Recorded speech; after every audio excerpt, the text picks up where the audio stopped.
আজকে আমি নিয়ে আসলাম ছোটো মাছ চচ্চড়ি রান্না করবো। তেল দিয়েছি, কড়াইতে গরম হয়ে গেছে। এই যে আমি পেঁয়াজ কুচি করে নিয়েছি, দেখুন সবাই। একদম লাল লাল টমেটো নিয়েছি, পেঁয়াজ কুচি দিয়ে দিলাম, জিরা ফোড়ন দিয়ে দিলাম, সব একসঙ্গে ফোড়ন দিয়ে দিলাম।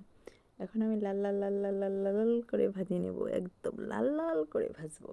বন্ধুরা সবাই লাল লাল লাল লাল লাল লাল করে ভেজে নেবেন, তবে খেতে অনেক সুস্বাদু হবে। এই যে লাল লাল হয়ে গেছে, আমি এখন মশলা গ্রাইন্ড করে নিয়েছি, এগুলো দিয়ে দেবো। এখানে শুধু আছে কাঁচা লঙ্কা, আদা, একটু রসুন।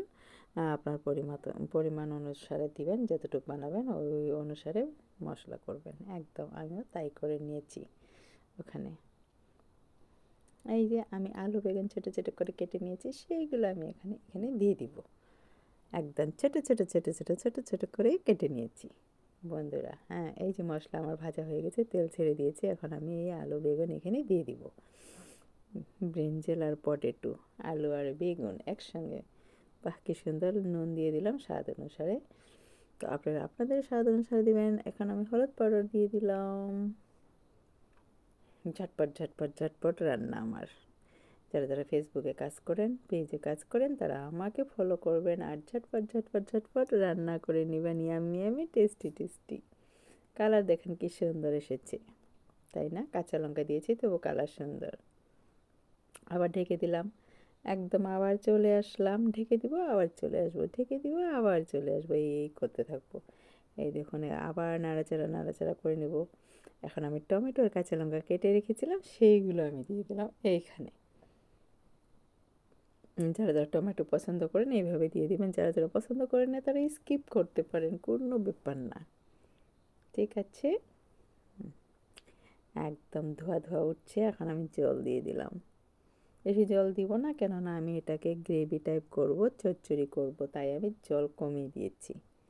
মশলাগুলো আর সবজিগুলো একটু বয়েল হবে, তার জন্য একটু জল ব্যবহার করেছি। আবার ফিরে আসলাম, আবার ঢেকে দিলাম, এইগুলোই করতে থাকবো দেখবেন। এই দেখুন, এখন যে মাছগুলো ভেজে রেখেছিল সেই মাছগুলো আমি দিয়ে দিলাম। মাছগুলো আমি ভেজে আগের থেকে রেখে দিয়েছিলাম, সেগুলো স্কিপ করেছি। সেই মাছগুলো দিয়ে দিলাম। দেখুন, ছোটো ছোটো মাছ, ছোটো ছোটো। কালকে বলেছিলাম না ছোটো ছোটো ছোটো ছোটো মাছ আছে, এগুলো আমি দিয়ে দিলাম। হাতে বানানো মশলা, এই মশলাগুলো আমি বলবো যাদের লাগে টিপস আমাকে একটু কমেন্ট বক্সে জানাবেন যে কী করে মশলাগুলো বানিয়েছেন।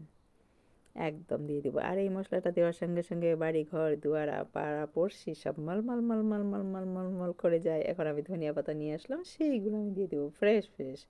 আমি তো বলেছি আমার ধনিয়া পাতা গাছ লাগিয়েছি, সেখান থেকে আমি ফ্রেশ ফ্রেশ দিয়ে দিই। দেখুন কি সুন্দর লাগছে না কালারটা, একদম লোভনীয়। এই দেখুন আমার রান্নার ডান, আমি এখন একদম নিয়েছি। দেখুন সার্ভ করে দেখিয়ে দিলাম, কি সুন্দর না? আমি এখন খাবো এইগুলো দিয়ে। কে কে খাবেন চলে আসুন। একদম আমি খেয়ে দেখি কেমন হয়েছে। বন্ধুরা যার যার খাওয়ার ইচ্ছা আছে চলে আসুন আমার বাড়িতে।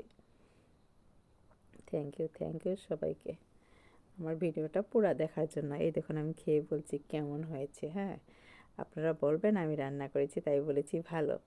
না না, একদমই ভালো হয়েছে। Bye bye.